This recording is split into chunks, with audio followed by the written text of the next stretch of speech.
ഈ തമാശണ്ടേ. വിലക്കയറ്റത്തിനെതിരെ CPIM പ്രതിഷേധം പ്രക്ഷോഭം ഇന്ന്. വിലക്കയറ്റത്തിനെതിരെ CPMന്റെ പ്രക്ഷോഭം. 10 വർഷം ഇവിടെ ഭരിച്ചിട്ട് വില കയറി ഒരു രക്ഷയില്ലാത്ത അവസ്ഥയിൽ 2 ആഴ്ച മുമ്പ് അധികാരത്തിലേറിയ സർക്കാരിനെതിരെ ഇവിടെ പ്രക്ഷോഭം. ഇവരെ കണ്ടില്ല, ഇവരൊക്കെ തെരണ്ടിവാലുകൊണ്ടല്ല കേട്ടോ, തെരണ്ടിവാലുകൊണ്ടല്ല, ആസനത്തിൽ പന്നിപ്പടക്കം വെച്ച് പൊട്ടിക്കണം. നിങ്ങളൊന്ന് ആലോചിക്കട്ടെ, 10 വർഷം ഭരിച്ചിട്ട് ഇവിടുത്തെ വിലക്കയറ്റം ഇവരിപ്പോഴാണ് അറിയുന്നത്. ഈ അന്തംഗമികൾ ഇപ്പോഴാണ് അറിയുന്നത്. കാരണം ഇറ്റിങ്ങൾ ഇതുവരെ ഓസിൽ തിന്നേനല്ലോ, ഇപ്പോഴാണ് പുറത്തു പോയപ്പോ വിലക്കയറ്റുണ്ടല്ലേ. വിലക്കയറ്റത്തിന് എന്താ കാരണം? ഈ 2 ആഴ്ച മുമ്പ് അധികാരമേറ്റ VD സതീശൻ സർക്കാരാണ് അത്ര വിലക്കയറ്റത്തിന് കാരണം. എന്നിട്ടോ അതിനെതിരെ പ്രതിഷേധം ഉളുപ്പില്ലടോ, നിങ്ങൾക്ക് ഉളുപ്പില്ലേ? കഴിഞ്ഞ ഒരുപാട് മാസങ്ങളായി ഇന്ത്യയിൽ ഏറ്റവും വില കൂടുതലുള്ള സംസ്ഥാനം കേരളമാണ്. ഒരുപാട് റിപ്പോർട്ടുകൾ.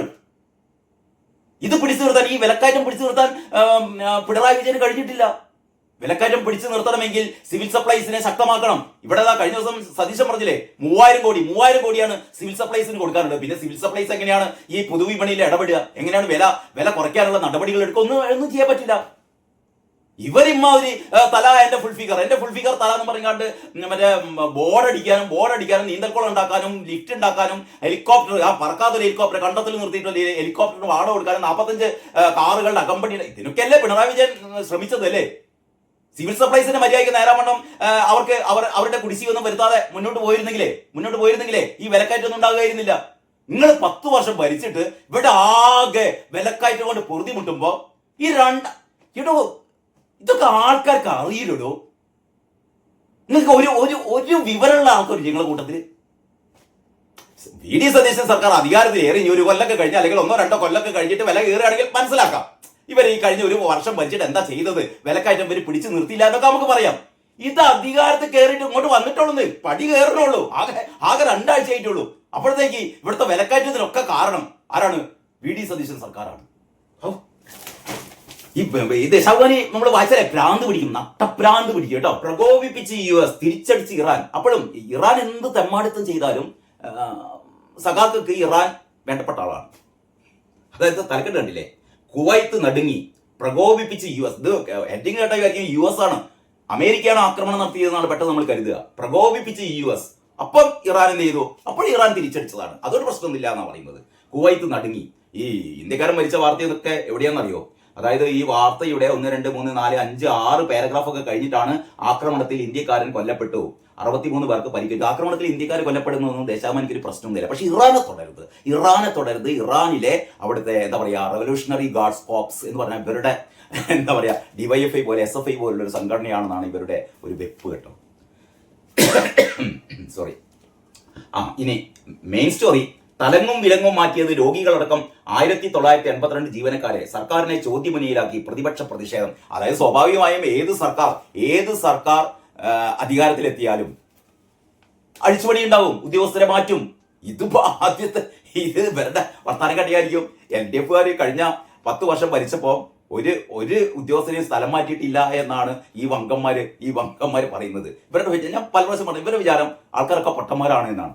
അതായത് എന്താണ്, സംസ്ഥാന ചരിത്രത്തിൽ ഇല്ലാത്ത വിധം സർക്കാർ ജീവനക്കാരെ ചട്ടവിരുദ്ധമായി തലങ്ങും വിലങ്ങും സ്ഥലം മാറ്റുന്നതിനെതിരെ നിയമസഭയിൽ പ്രതിപക്ഷ പ്രതിഷേധം എന്നാണ് പറയുന്നത്. ഏറ്റവും വലിയ ദിവസം മലയാള മനോരമയില് ഇത് സംബന്ധിച്ച് പണ്ട് PT തോമസ് പിണറായി വിജയനോട്, അതായത് പിണറായി വിജയൻ അധികാരത്തിൽ വന്നപ്പം ഇമാതിരി തെണ്ടിത്തരം, അതായത് CPM ചെയ്യുന്നതൊക്കെ വിശുദ്ധ പ്രവർത്തനമാണെന്നാണോ പറയാ. പക്ഷെ അന്ന് ഇതേപോലെ, അതായത് ഇപ്പോൾ UDF സർക്കാർ ചെയ്ത പോലെ, ഇത് എല്ലാ സർക്കാരും ചെയ്യുന്നതാണെന്ന് അതാണ് ഞാൻ പറഞ്ഞത്. ഇപ്പൊ UDF സർക്കാർ ചെയ്ത പോലെ അന്ന് LDF സർക്കാർ ചെയ്തിരുന്നു. അന്ന് അതിനെ ചോദ്യം ചെയ്തതാര്? നമ്മളെ PT തോമസ് ചോദ്യം ചെയ്തപ്പോ പിണറായി വിജയൻ നൽകിയൊരു മറുപടി ഉണ്ട്. അത് മലയാള മനോരമയുടെ 6-ാം പേജിലുണ്ട്. അത് ഇങ്ങനെയാണ്,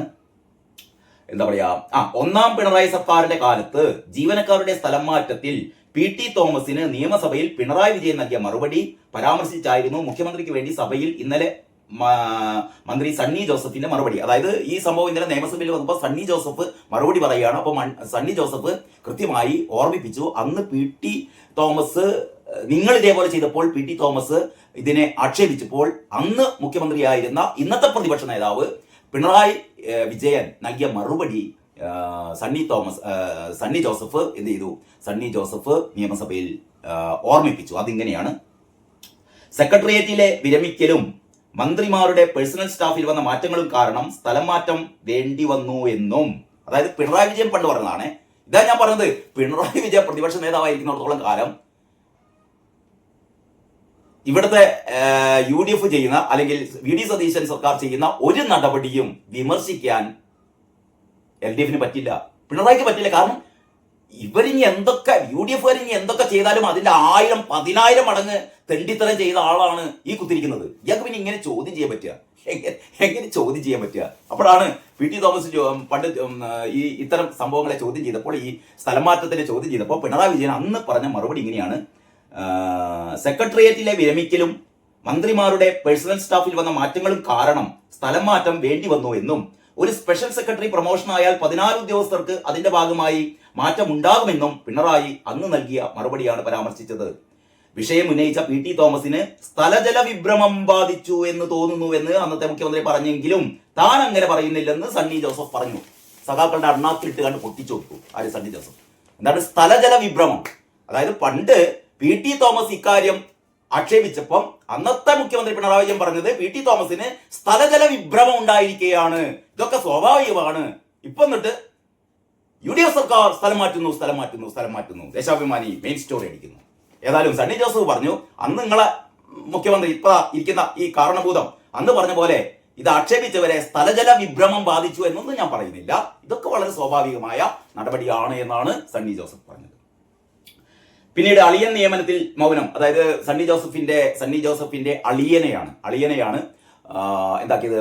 അഡീഷണൽ പ്രൈവറ്റ് സെക്രട്ടറി ആക്കിയത്. അത് ചട്ടലംഘനമാണ് എന്ന് പറയുന്ന ഒരു ആരോപണം ഉയർന്നു. അത് യഥാർത്ഥത്തിൽ സണ്ണി ജോസഫ് ചെയ്തത് തെറ്റായി പോയി എന്ന് തന്നെയാണ് എൻ്റെ അഭിപ്രായം. കാരണം അത്തരം എന്താ പറയുക, അത്തരം പ്രവർത്തനങ്ങളൊന്നും പാടില്ല. കാരണം ഇതൊക്കെ ഈ LDF സർക്കാർ ചെയ്ത് മനമെടുത്താണ് അവരെ മാറ്റിയത്. അപ്പൊ പിന്നെ നിങ്ങൾ ആ വഴിക്ക് പോകാൻ പാടില്ലായിരുന്നു. എനിക്ക് തോന്നുന്നത് മിക്കവാറും KPCCയുടെ ഈ യോഗം ചേരുമ്പോഴോ അല്ലെങ്കിൽ ഈ ഉന്നത കോൺഗ്രസ് നേതാക്കളുടെ യോഗമൊക്കെ ചേർന്നിട്ട് ഇത് എന്താ പറയാ, ഇയാളെ മാറ്റുമെന്നാണ് എനിക്ക് തോന്നുന്നത് കേട്ടോ. ഇയാൾ മോശക്കാരനായതുകൊണ്ടല്ല. സണ്ണി ജോസഫിന്റെ ഈ അളിയൻ എന്ന് പറയുന്ന ആള് ചില്ലറക്കാരനല്ല. അദ്ദേഹത്തെ കഥാപാത്രമാക്കിയ ഒരു നോവൽ വരെ പുറത്ത് വന്നിട്ടുണ്ട് എന്നുള്ളതാണ്. പുറ്റ് എന്ന് പറയുന്ന നോവലിലെ നായകൻ ഈ പറഞ്ഞ സണ്ണി ജോസഫിന്റെ അളിയൻ.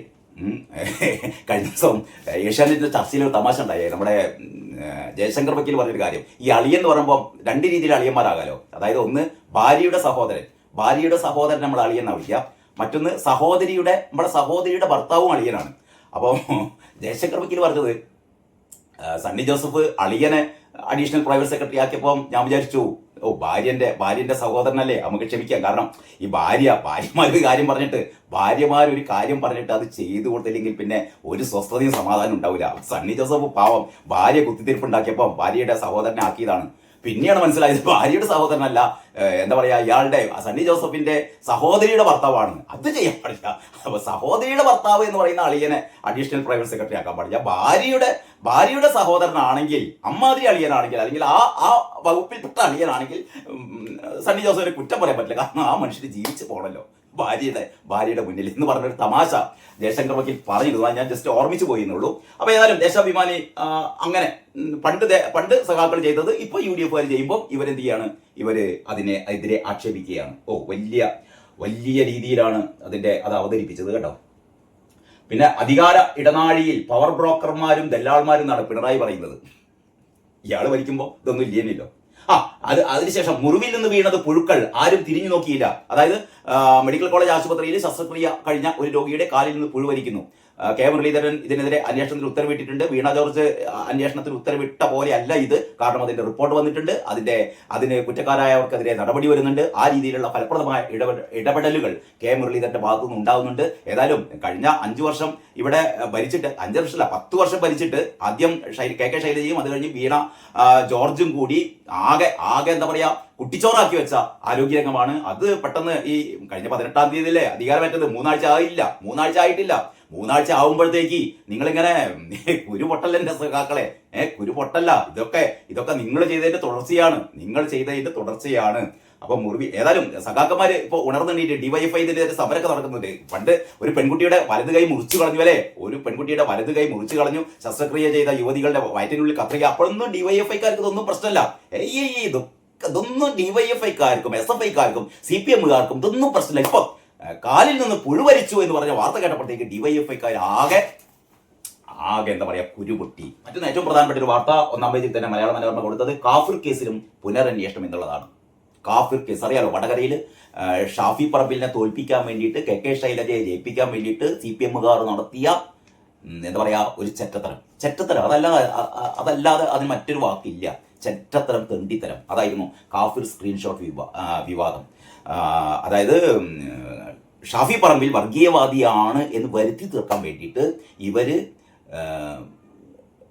എന്താ പറയാ ഷാഫി പറമ്പിലിനെ 5 നേരം നിസ്കരിക്കുന്ന ഷാഫി പറമ്പിലിനെ വോട്ട് ചെയ്യാൻ പറ്റുള്ളൂ, ശൈലജ എന്താ പറയാ കാഫിറാണ്, വോട്ട് ചെയ്യരുത് എന്ന രീതിയിലുള്ള ഒരു സ്ക്രീൻഷോട്ട് ലീഗുകാർ പ്രചരിപ്പിച്ചു എന്ന രീതിയിൽ അവർ സ്വന്തം എന്താ പറയാ സ്വന്തം മറ്റേ ഫേസ്ബുക്കുകളിലും അല്ലെങ്കിൽ വാട്സപ്പ് ഗ്രൂപ്പുകളിലൊക്കെ ഇത് പ്രചരിപ്പിച്ചു. ആര് CPMമാര് നോക്കണേ, അത് ഒരു യൂത്ത് ലീഗുകാരന്റെ തലയിലിട്ടു. അയാളാണ് ഉണ്ടാക്കിയത്, അയാളാണ് പ്രചരിപ്പിച്ചത്. അവസാനം അന്വേഷിച്ച് ചെന്നപ്പോൾ സ്ക്രീൻഷോട്ട് ഉണ്ടാക്കിയ ആളെ കിട്ടിയില്ല, പക്ഷെ ആദ്യം അത് അപ്ലോഡ് ചെയ്ത ആളെ കിട്ടി. അത് പ്രചരിപ്പിച്ചത് മുഴുവൻ CPM ഹാൻഡിലുകളാണ്. ചുരുക്കി അപ്പോൾ ഉണ്ടാക്കിയത് CPMമാരല്ലേ. അതോടുകൂടി അത് മനസ്സിലാക്കിയപ്പോൾ അന്വേഷണം നിർത്തി. അതാണ് കാഫിർ കേസിലും പുനരന്വേഷണം വരികയാണ് എന്ന് പറഞ്ഞാൽ CPMമാർ തീർന്ന മക്കളെ. എന്തൊക്കെ നിങ്ങൾ ചെയ്ത ഓരോ തെണ്ടിത്തരവും ഓരോ ചെറ്റത്തരവും VD സതീശൻ സർക്കാർ അന്വേഷിച്ച് നിങ്ങളെ തീർക്കുകയാണ് കേട്ടോ.